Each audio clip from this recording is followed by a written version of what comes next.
حرفيا والله العظيم اللي زعل في ماتش زي ماتش الاهلي دوت هو ان كولر كان محضر الماتش كويس جدا. كان محضر تحضير، انا فعلا كان نازل ان هو يكسب الماتش. وقف كل واحد في مركزه، مدي لكل واحد وظيفه معينه بحيث ان هو يحد من الخطوره او من اللامركزيه بتاعت فلومينيزي، وبحيث ان هو يعني يقتل خطورتهم خالص. بس تكاد تكون او خلينا نقول ان احنا للأسف قرارات غلط من الإدارة، أو مش عارف من كولر بالذات إن هو تصميمه أو كان مصر على فكرة التعاقد مع موديست إن هو بالسن ده. أنا كنت من ثقتي في كولر كنت متأكد إن عيني على موديست، عينيه هو على موديست، أكيد هو شايف حاجة مختلفة عن باقي الناس. لأن أنا بصراحة ربنا من بعد مانويل جوزيه أنا عمري ما وثقت في اختيارات لمدير فني غير لكولر، لأنها جاية مبنية أصلا على نجاحات. تمام، أول سنة للمدرب إن هو ياخد 5 بطولات أو 4 بطولات منهم بطولة قارية مهمة. فتخليك ان انت تقتنع بيه وش اللي هو لا انا معاك، حتى لو انت مغمض عينك كده انت هتجري على قراره وهو صح. انانية اللعيبه امبارح او انانية حسين الشحات بالذات في كذا كوره، هي اللي ورطتنا التوريطه السوداء دي، هي اللي خلتنا حلم كان بيسعى ليه النادي، وكان الجماهير في نفسها انها تحقق الحلم ده سنة وسنة ورا سنة ورا سنة. بقالنا 4 سنين بنفس الموضوع بيتكرر، مش راضية تظبط معنا خالص. أخطاء مديرين فنيين، أخطاء لعيبة. الفكرة كلها من أنت في الآخر وفي الأول إن أنت بتطلع من البطولة، هي دي الفكرة كلها. الفكرة الحلم مش راضي يتحقق، إن دي البطولة الوحيدة اللي النادي الأهلي تقريبا شارك فيها محققهاش. والفكره كمان ان مثلا مش السنه الجايه هنقول لا ده احنا هنروح ونحقق ده، السنه الجايه تبقى اصعب كده من كتير. انت ضامن ان انت هتلعب فيها فقشطه، يعني صباح الفل تمام، بس مش ضامن ان انت تاخدها اطلاقا، لان الوضع صعب. كميه الفرق الاوروبيه واللي هتبقى جايلك من امريكا اللاتينيه، سيبك من امريكا اللاتينيه، انت اتعودت على المدرسه دي، والى حد ما بتنزل تسوح الدنيا وبتتشقلب قدامهم، بتعرف تعمل قدامهم ماتش كويس. اي نعم اللعيبه بتيجي تغزلك في الاخر وبتخسر، بس الى حد ما انت حافظت المدرسه اللاتينيه بالذات. فبعيدا عن المدرسه اللاتينيه واسيا والهجص ده كله، فالوضع صعب مع اوروبا. المستويات هتبقى صعب، المستويات هتبقى في العالي، كل نادي بيبقى داخل عينيه على البطوله ان هو ياخدها. حاجه كده من وجهه نظري انها زي ما يكون دوري ابطال اوروبا بس بشكل يعني صغير شويه. فهي دي الفكره كلها. فانا ما اعرفش ليه حاجه كانت في ايدينا امبارح ضاعت بسبب رعونه لعيبه، بسبب ان مفيش مهاجم عارف يخلص. مهاجم احنا قضينا من ده حوار، والله العظيم فعلا قضينا.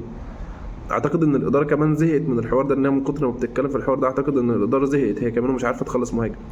بس هنرجع نسال سؤال زي ما كل مره، يعني هل النادي الاهلي بامكانياته وبتاريخه وباسمه مش عارف يخلص صفقه مهاجم محترم للنادي؟ هل النادي الاهلي مش عارف يخلص يعني صفقه مهاجم؟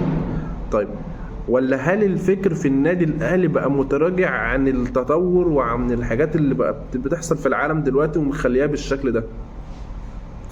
اعتقد آه،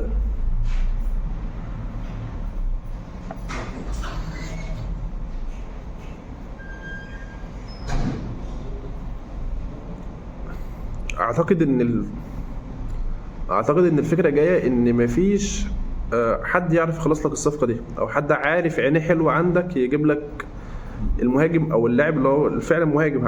عايزين مهاجم. افريقيا مليانه مواهب، بس ما انت عندك صن داونز بيجيب لعيبه شوف عامله ازاي، بيدخلها في نظامه والدنيا بتبقى ماشيه زي الفل. بس الفرق ما بينك وبين سان داونز ان الناس عندهم فكر متطور، عندهم عينين كويس، عندهم فريق كشافه بيعرف يختار اللعيبه اللي هتخدم منظومه المدرب. انت عندك لجنه شيوخ موقره فات عليها الزمن، او خلاص نظام الكوره الحديث مبقاش مطابق مع الفكر بتاعهم.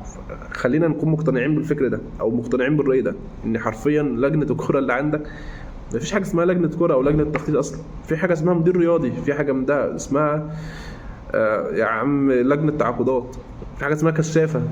لكن ايه لجنه التخطيط دي؟ ايه افرض لجنه التخطيط دي شايفه ان اللاعب ده مش هيخدم الفريق، والمدرب قال لك لا انا عايز اللاعب ده، انت دورك ايه كلجنه تخطيط؟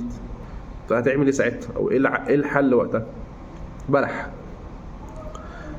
انا من وجهه نظري ان لو كان رضا سليم موجود في ماتش امبارح كنا على الاقل من كم الفرص اللي البيرسي بيه تاو باشا احسن لاعب في افريقيا بدعاء الوالدين، تمام، وحسين بيه الشحات برضو، الفرصتين دولت او الفرص اللي جات للجوز دول بالذات، كان اعتقد ان رضا سليم كان لو كان موجود كان الوضع مش هيبقى بالحاله الزفت اللي الجماهير فيها من امبارح. فكان الوضع هيبقى احسن من كده كتير. على الاقل كنا نطلع يا عم من كام هجمه المرتده اللي احنا عملناهم دولت بهدف، كنا ظبطنا الدنيا شويه وكانت الدنيا اتحسنت شويه. والله العظيم ثلاثة في ناس لعبت امبارح ماتش في منتهى الجمال، بس للاسف اللي حصل ده ضيع حاجات كتير والله. وللاسف زي ما قلت ان ماتش كان في ايدك ان انت تلعب نهائي كاس عالم انديه للمره الاخيره، اللي خلاص انت داخل على نسخ صعبه. الفكره كمان كلها ان انت نزلت الشوط الاول حماده والشوط الثاني حماده تاني خالص، اديت فرصه للعيبه قد جد وجدك كلاعب، يعني انت اديته فرصه ان هو يتجرأ عليك. حارس المرمى عنده 43 سنه بالمناسبه، ما تشوطتش على شوطه من بره المنطقه كويسه، فعز ما انت كنت متأزم وهم ضاغطين عليك وانت مش عارف تعمل كوره كويسه. فليه حارس المرمى ما تشوطش عليه يا جدعان؟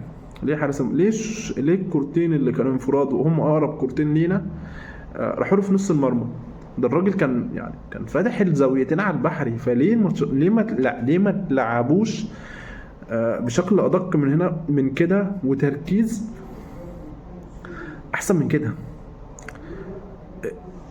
ما اقدرش اقول غير ان الوضع كان مأساوي، وما اقدرش احكم على كولر بالفشل في بطولة زي دي، لان هو مش هيعمل اكتر من اللي عمله في ماتشات كتير قوي. وللاسف اللعيبه هي مستهترة، وللاسف كمان الجيل ده فيه حته استهتار، بيضيعوا تعب بعض وتعب زمانهم في الملعب، اللي تعب واللي شايف الملعب حرفيا. وفي كان في زي ما قلت ان في ناس كانت تستحق امثال ياسر ابراهيم واكرم توفيق ومحمد هاني وعلي معلول وعبد المنعم والشناوي، لا في ناس تستاهل. للاسف الاستهتار بتاع بعض من اللعيبه في الملعب ضيع مجهود الناس دي كلها. واتمنى ان حته الاستهتار اللي موجوده في الجيل ده تتشال.